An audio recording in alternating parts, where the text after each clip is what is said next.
Welcome to the O Brother Podcast. I'm your host, Dan Smith. Alongside me, as always, my brother from the same mother, Mike Smith. How's it going, Dan? Good, man. Wearing the goggles today. Emily, initiate the drone strike on Mike Smith. See, Tony Stark had Edith, or whatever her name was. What was it, Edith? It's not Edith. It's like, what is it? It's an E, though. Come on. Jarvis, wasn't it? Jarvis? No. You're thinking of, like, Iron Man. Tony Stark. No, but you mean his dad? No, I'm saying the glasses. The glasses that Tom Holland gave to Quentin Beck. Right? It was God, I just saw the movie. Anyways, so I have Emily and Tom Holland had whatever it was. We'll just call it Elizabeth. So Pepper Potts. Pepper Potts. Yeah, I don't really need those, but so it is a Christmas Eve when you're getting this episode, December 24th, 2021. And it's finally here. We've already given it away. We're talking about Spider-Man, No Way Home. Can you see it? Is that your Peter tingle?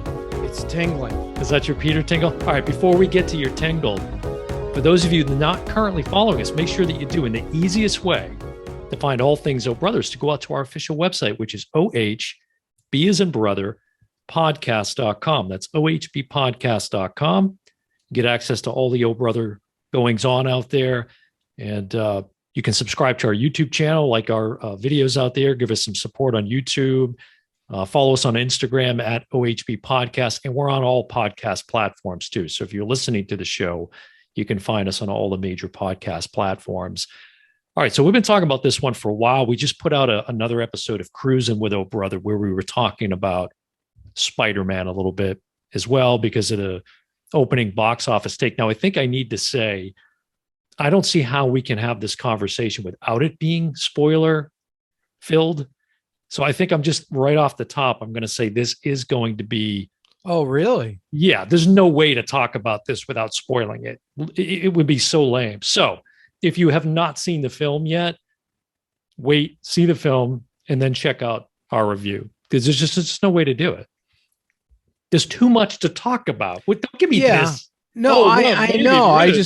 I had all these ideas of swerving around it. No, so we could stay. No, it needs to be an open conversation about it. Otherwise, there's too much to dodge around, in my opinion. So I was prepared to come in and just talk about it. So again, spoiler alert, right up front. So you're gonna let it be known that the Eternals are in this? Absolutely.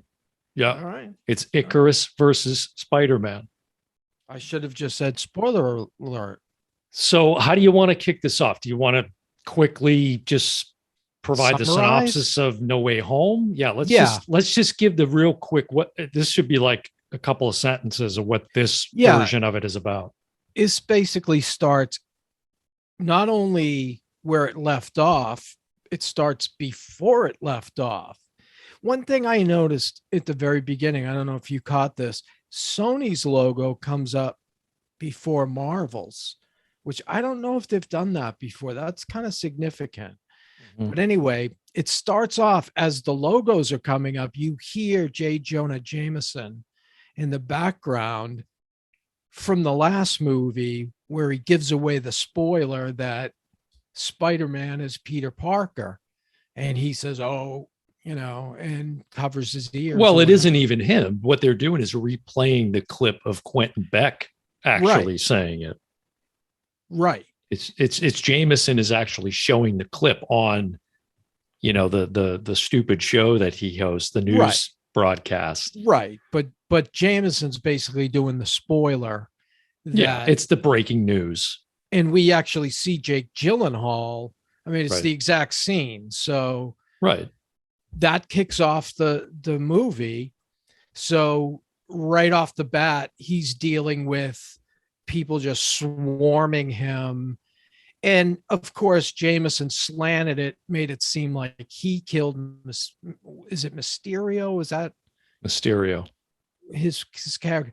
So he's sort of a bad guy. People are painting him. Peter Parker is a bad guy for killing the good guy. That's how it kicks off. And he's like, oh, my life's ruined. Everyone knows who I am now. So he goes to Doctor Strange. Okay, hold on. Let me just fill in a couple of little tidbits there. So he, MJ, and Ned have all applied to college, and they're trying to get into MIT. And so when it's revealed that they don't get in, and they get these, thanks but no thanks letters because of, after further consideration, given your association with Spider-Man, Peter Parker. So when he realizes it's having an impact on his loved ones and his friends, that's when he then goes to, like you said, Doctor Strange, and take it from there. And they're sitting there, and I think it's where MJ works, where she's like serving coffee or whatever. And Peter Parker looks up and sees like a little ornament hung that looks a little like Doctor Strange. It's like one of those strings of ornaments, and it gives him the idea, let's go talk to Doctor Strange. And he says, now that everybody knows who I am, it's ruining my life, my friends. Can you make it so, can you do a spell, since you're a wizard, that makes it so nobody knows who I am again? And he says, yeah, okay. And they switched it up. People probably know that much from the trailer, but they switch it up because, Benedict Wong, who plays Wong, is there. And in the trailer, who's also in the Eternals. Right. He's in the trailer. He says, don't do this. Don't do this. Don't mess with this.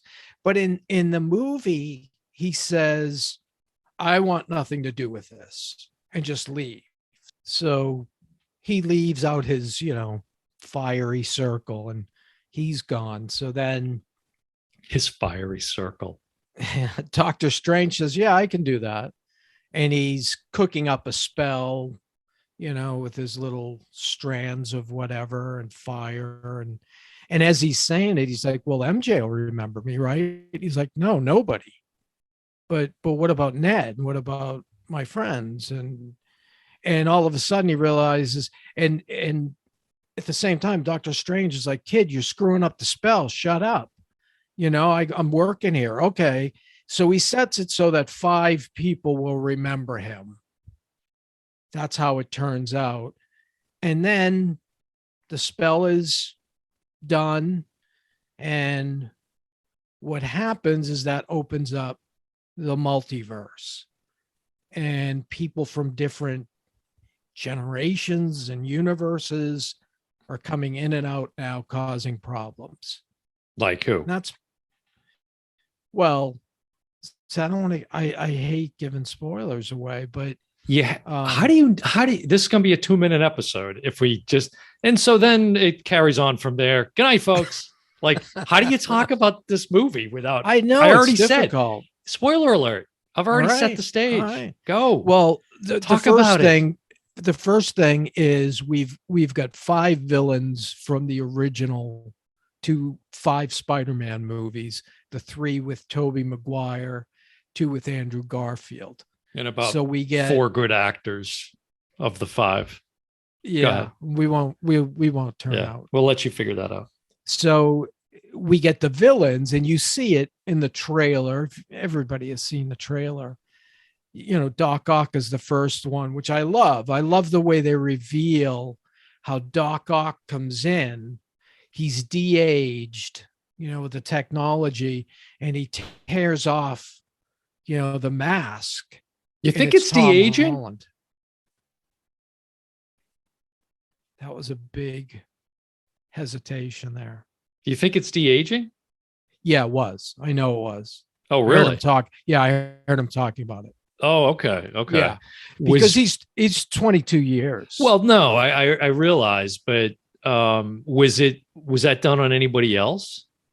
It was done on, I think, because they talked about it. Three of them did a panel discussion, which was Venom, not Venom. Who's the actor that plays the guy on the sled? Willem Dafoe. The guy on the sled. You mean Well, the Green Goblin, the for Green crying out Goblin. loud? I couldn't The think of guy, the name. folks, the guy on the sled. Nobody brings it to you quite like the Oh Brother podcast, where well-researched and well-informed. So many characters. Mike's so an many expert on the characters. Marvel universe, as you can tell. Yeah, remember when the guy on the sled? I mean, I guess it's relevant because it's the holiday season, but yeah, Jesus, that's why I was thinking. Guy on I was thinking sled. of Santa. I know you should have said who, Santa. The guy on the sled. Well, that's one of his. That's one of his ways he gets away. Is on a sled. Emily, is any chance you can put the Green Goblin on Santa's sleigh? Can we see that somehow? We will. I want to see that. But I saw this panel discussion with Willem Dafoe. Okay. Alfred Molina and Jamie Foxx. And they talked, Alfred Molina talked clearly about, hey, it's 22 years later. I need a nip and a tuck. Right. And that stuff's really expensive. Well, I was going to give some credit regarding the hey, how good do these guys look? Now, Willem Dafoe, I don't, is de-aging there? Because I think he's just looks good for his age. I don't know. That's what I want to think anyways. Yeah, he does say there was some done. Really? But I think there was most of the movie it wasn't. All right. I just want to can we just jump into this? I got a lot to say about this. Go. The first thing is, because I just want to cut to sort of my impression of the film. Okay, first of all, I meant to start this off with another PSA because going to the movies has just become one of the worst experiences. And anyone who ever. braved it this weekend, good Lord. And I was every seat sold. I was at a very late showing, and I had a 6-person party come in and sit beside me. And they were ordering like a buffet, basically. And well, okay, first of all, just give me a moment here. So I kid you not, the woman starts taking selfies. And then her and her husband or boyfriend, whatever, start taking selfies with the flash going off. During the movie? Just before the movie started. But we're in preview mode. Because they came in literally right on time. Yeah, because you told me when you got there, you're like, hey, it's kind of empty. Right. And then you were like, yeah, people probably showing up on time. I'm like, I don't know. And then sure enough, the train pulled into the station. So they're taking selfies. I got a mask. I'm totally at COVID protocols. And I'm giving, all you see is my stank eye looking at him, giving him the evil eye over the mask, And so then they start ordering pizza and sangrias and it was ridiculous. It was like we're on South Beach all of a sudden having a bash. So that was the first annoyance that I somehow just powered through. And there wasn't people know how patient the Old Brother podcast is with other moviegoers. Oh, quite patient. Yeah. I mean, that's been well established throughout these 2 seasons. So anyways, that was a miserable, but it just, people are just so inconsiderate. They're just so inconsiderate. So anyways, if that's you, as I've said before, just stay home and wait for this to come out on demand or something, because I don't want you there. And invite your friends over and have it catered. Exactly. I blame the movies too. What are they doing selling pizza? Right. And why not make it like a sporting event where once the movie starts, you got to get your order in. So you can't come in right on time. You got to be in there a half hour early. When the guns go off and the dogs come out shut up. Exactly.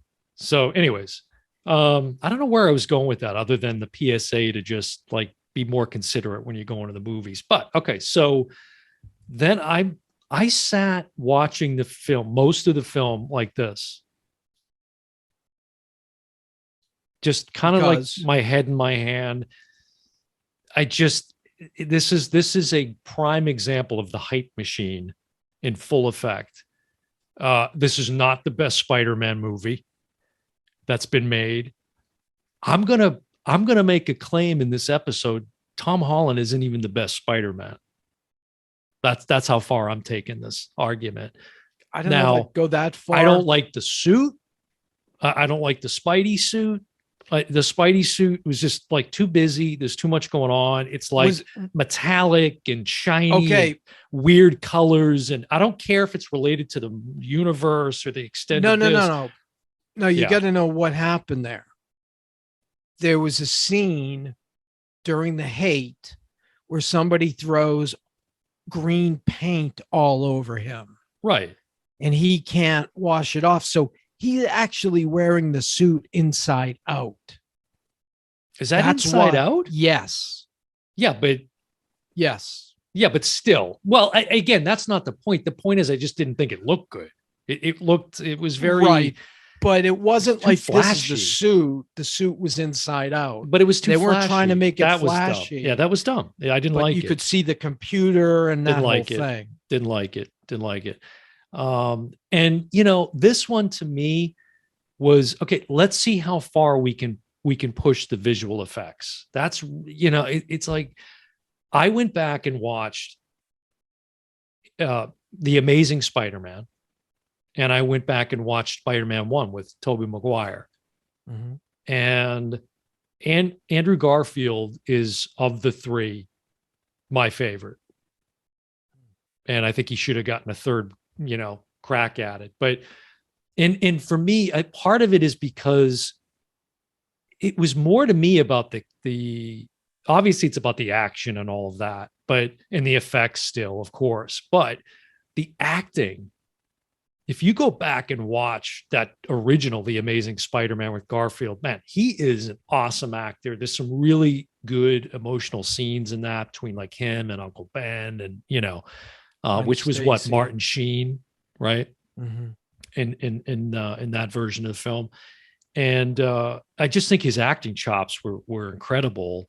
And it just for me was more about the story, whereas this one I just felt like, okay, there were a couple of moments like that in this one. I'm not saying it didn't have that, but I just thought it was like too much about. Remember we talked about that with Shang-Chi, I think, how the last third of that movie. It was like some fantastical dragon story. It was a disaster. It was like a Michael Bay production all of a sudden. That's how this started to feel for me. It's just got a little too busy with the effects. Okay, I'm going to stop ranting for a minute. Now, I'm not saying I hated the film. Right. But it's not my favorite film. And I don't think it, for me, lives up to the hype. I really don't. My take on it, pretty close. Pretty close. Pretty close to what? To yours. Is it really?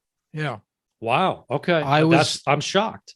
I was more bored than excited. See, I wasn't going to go quite that far to say that, but no, I was bored. I was actually tired at the end of it. Yes. Because it was like, okay, I knew that was going to happen. No, not that big a surprise. Where the crowd in the theater was cheering. Okay. Every time they brought someone in. The crowd, Yay! My crowd was the opposite. Really?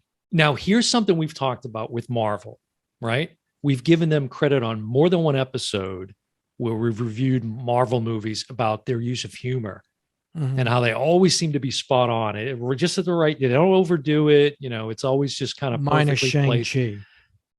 Okay, we agree to disagree there with Awkwafina, but this one, the laughs just didn't land, and the audience barely laughed at moments where you knew it was supposed to be funny, and they just weren't laughing. Well, I wasn't talking about the laughs. I was talking about literally when they would bring a character back. Oh yeah. No, I'm just saying the crowd cheer, just the overall crowd reaction. Right. Well, okay, and I'm glad you said that, because to me, That's all this is about. Now, that's been 90% of the hype for the last how many months? Right. Is Garfield coming? And he was all silent about it. You knew that he was going to be in Right. it. Tobey Maguire, the whole thing. Yeah, super cool to see them. But and to it was, me, and congratulations for them to keeping that under sure, because I did not know for sure. I was pretty certain. Oh yeah. I mean, you don't hear that many rumors. And there were pictures that did get released. Yeah, good. I didn't see any of that, thankfully. They said it was. They said they were faked, and they could have been. Yeah, maybe. But so it was like you said, Doc Ock. Like it was cool to see some of those things introduced because of the multiverse. I mean, it was very cool. But the one thing with the Spider-Man is, to me, they were making like a mockery of it. Like it was very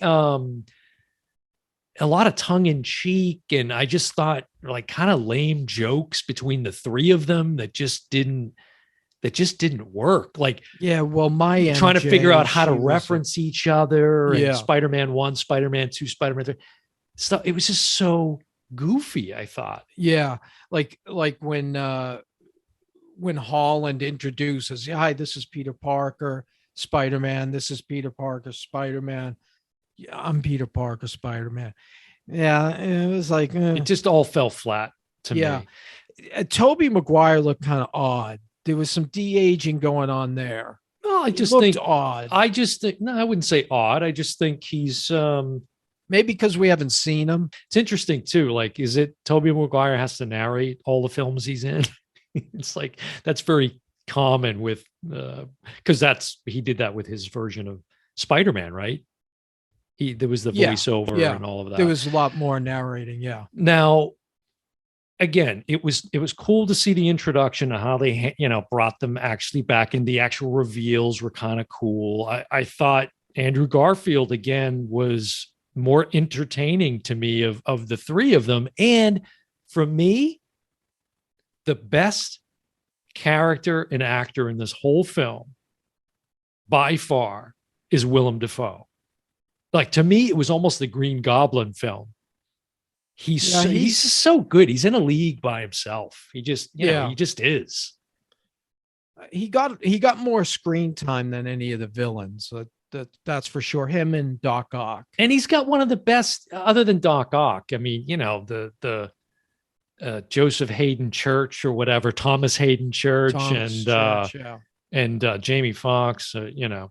I wasn't sure because they never revealed Thomas Hayden Church, and I don't even know his name. The guy who played the Lizard Man. Isn't it Reese something or other? Yeah, Emily can put it up on the screen, but yeah. But maybe some de-aging there too, possibly. In the trailers, they didn't reveal them. And I wasn't sure, is it them? Mm-hmm. And right away you saw Thomas Hayden Church when they brought in Sandman. Right. But the bottom line was the story just wasn't that good. It really wasn't. It really wasn't. For all the hype and all the setup, right now, experts are scratching their heads wondering how this made over $500 million. Sounds like you were reading some of the articles that I was reading about the speculation of that, Correct, and because I said all along it was going to make a ton of money. Right. I didn't say it was going to be a good movie. I said it was going to make a ton of money. That's true. And it did. And it was the prediction for opening weekend was 120 million.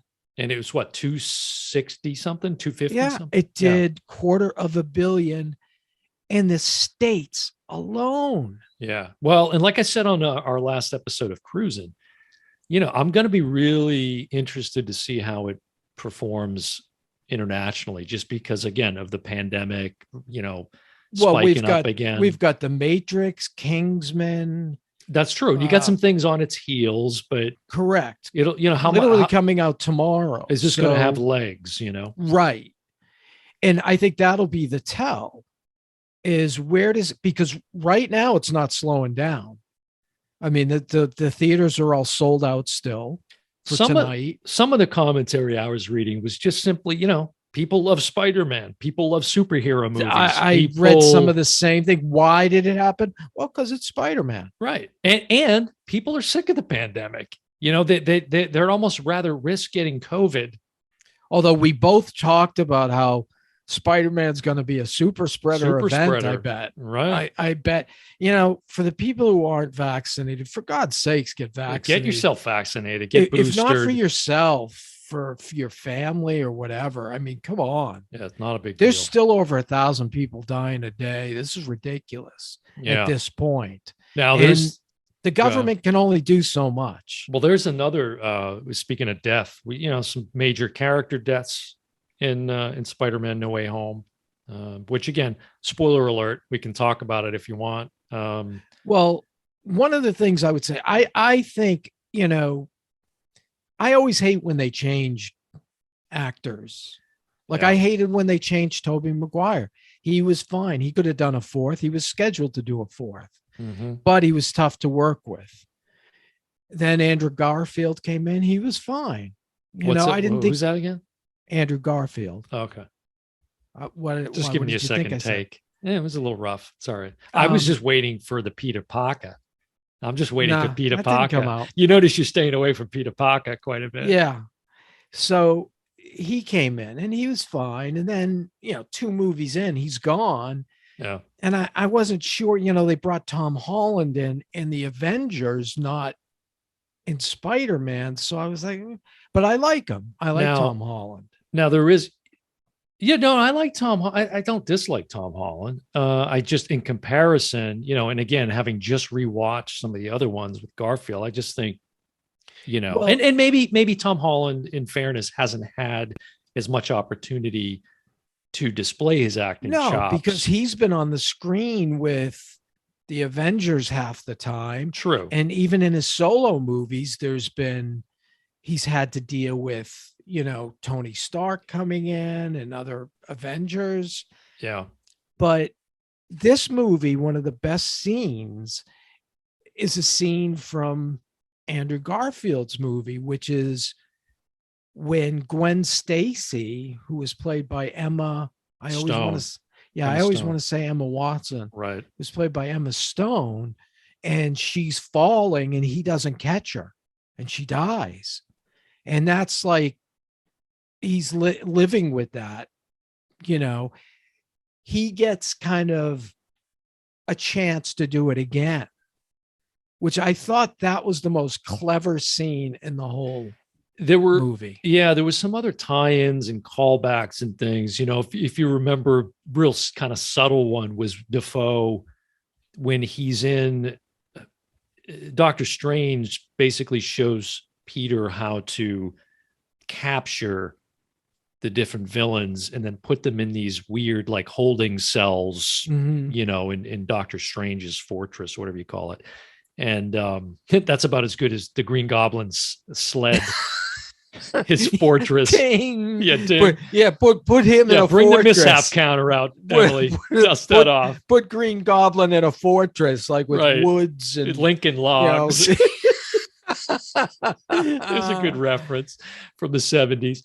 But he says he's talking to, I guess, Tom Holland as Peter Parker, and he makes that statement. Yeah, I'm a bit of a scientist too, And he says that in the very first Spider-Man movie when he meets Tobey Maguire, So there were a few little things like that they worked in, and but yeah, you kind of hit it. I that's why I said I was sort of sitting there almost bored for most of the film, and I don't know. I'm not sure that we're going to get a lot of others in agreement with us on this. I think people are going to be captivated by the fact that they're getting to see all of the other Spider-Man. What are your numbers? Did you look at your numbers? I didn't. I almost didn't think we needed to. I mean, I can quickly look it up here, but I think I'm going to start a new site.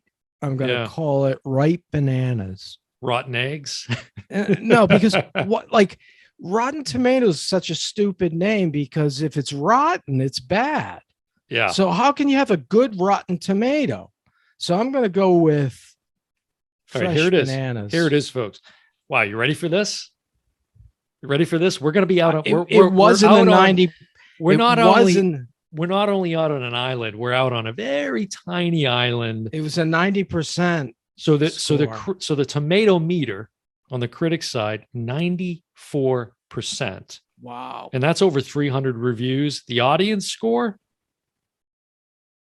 99%. That's over 25,000 verified ratings.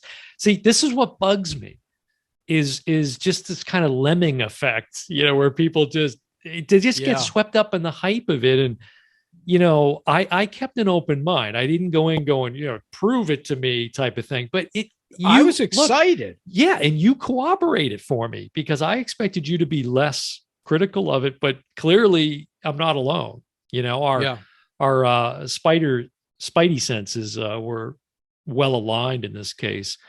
So yeah, it left me, and then of course the ending sets up for, now let me give you the IMDb scores. Oh, okay. Yeah. The meta rating or whatever. Because it's much more in line with and again, I've always said this is the better site to look at. The fans 9.0. Okay. That's pretty, but the meta score 7.2. Yeah. See, now that to me's closer. Right. I'd probably put it maybe, we keep changing. That's why I say fresh bananas, because it's a thumbs up. It's bananas. A 4 out of 5. It's a 9 out of 10. Right. So I'm going to say it's, a couple of slippery bananas. Overripe avocados. I don't know. But the bottom line was in when I talked to you, I was done with the movie before you saw it. So I saw it first. Yeah. And I went out and saw it after. Yeah. And you said, yeah, I'll talk to you after. And I was like, I'll be fast asleep. I was so tired right then that if I had just laid down, but then all of a sudden, bing, there's Danny. Bing, there's Dan. Like, you kept me up. And then all of a sudden I went past being tired and was up all night. You were wired. Tired and wired. Yeah. But I was bored. There's nothing that excited me about the story. I don't care what you say. It does not live up to the hype. It just doesn't. And that is with bringing all of these other characters back. And again, to me, at the end of the day, that's really all this was. Yeah. That's really the biggest draw. There's not much when you peel that away. I don't think it was even that clever. Mm-hmm. The way they did it, I didn't think it was that clever. I hate to say that because I didn't hate it. Mm-hmm. I'm not gonna, what would have been cool is to have him, not only that, but to have him go back into their universe. It would have been cool to see him put in. I don't know. But that wouldn't have saved it for me either. So no, there was, it's funny we mentioned the MIT. Well, I was teasing you about Peter Parker. Yeah. And it was kind of ironic because I'm thinking, it's very likely the next one could be set in Boston because there's a lot of talk about that in the school. Right. And I think at one point Ned says, wicked something. He uses the term wicked. Oh, did he? A little subtle reference there. Yeah. Yeah. So I would expect that it left me thinking that'll be a location. Yeah, because Tobey Maguire, wherever he went to college in his version, they shot at some scenes on that college. Yeah. So I would expect MIT to be in the next one. But I don't know. For my money, Andrew Garfield as Spider-Man, Martin Sheen as Uncle Ben, Sally Field, Aunt May. I mean, it's hard to beat. That's hard to beat. Yeah. And I don't know. I'm having a tough time saying Andrew Garfield's the best Spider-Man. I like Tom Holland. Well, it depends on what your criteria is. Yeah. He's been around. He's also the way that youthful Tom Holland kind of energy. Yeah. He's only 25. Right. So he is young. But he's supposed to be, he's supposed to be 21. Yeah. And it was interesting because these are almost, well, the ones I'm talking about, the original Spider-Man, the Amazing Spider-Man, the original Garfield film, and then And in this film, they're almost exactly 10 years apart, I think. Yeah, you know, and then they would, I talked about some of the kind of corny interplay between the three of them. And you had, you know, like they were talking about when Tom Holland and Garfield discover that his web, like he is literally Right. Spider-Man. Correct. Right. Which was a difference. It comes out of your skin. Literally. Right. But they just made it so silly. Yeah. It's so silly. I thought that there was nothing, you know, I always want a fresh story and I want to be surprised. And I think they built up so much. There was so much out there in the stratosphere about having the three of them together and starting the Sinister Six with the villains and whatnot, which we're still one short because we really only have 5. But luckily Jamie Foxx wasn't in it too much. He was, still in it too much for me, but yeah. So, you know, stay tuned as you always should with these Marvel films. There is a post-credit scene. There is not, you know, we were talking about this, like there's 2 of them because oftentimes that is the case, but that's not really what happens here. There's really just a trailer. One's basically a trailer. It's a trailer for the Doctor Strange movie. Yeah. And so anyways, there's your take. I mean, we're pretty much equal on this one. Yeah. 5 slippery tomatoes. I mean, 5 slippery bananas. Yeah. That's and we're gonna hear probably a lot of hype and a lot of I'm going to be curious where this tops out. Most people aren't as well as the ratings show. They're not going to be critical of it like we are. And I didn't, I wasn't looking to be critical of it. I was a little bit surprised. I went in, like you said, excited. And if anything, if we wanted to set it up phony, I would have been like, no, this was great. When they did this, it was great. But yeah, when you were describing it, I was like, yeah, that's how I felt. Right. I wish it wasn't. Well, any parting words here on Spider-Man No Way Home? Or the only thing I would say is that it's better than Shang-Chi. It's better than Eternals. But they're not back on track yet. They're not back on track. No. I mean, Captain Marvel, no, that didn't come after Endgame. I think since Endgame, they've been in a slump. With Black Widow was good, not great. Mm-hmm. You know what I wanted to mention real quick? I forgot about this because I said I was rewatching. I actually watched Far From Home too. I forgot to mention that. I had gone back and watched that again. And it was funny because we were talking about A Christmas Story and Ralphie, and I forgot that Peter Billingsley had a pretty big part in that. He was like the tech nerd that was working for Quentin Beck in that film, in Far From Home. Oh, I didn't even know that. Yeah, he had one of those like kind of monk type hair, like it was shaved here. I didn't even know that. Yeah, and because he looked quite different, but that was him. I think him and Favreau have been producing partners for quite a while. The biggest spoiler's right there. What's that? I can't make it out. Spider-Man. Mm-hmm.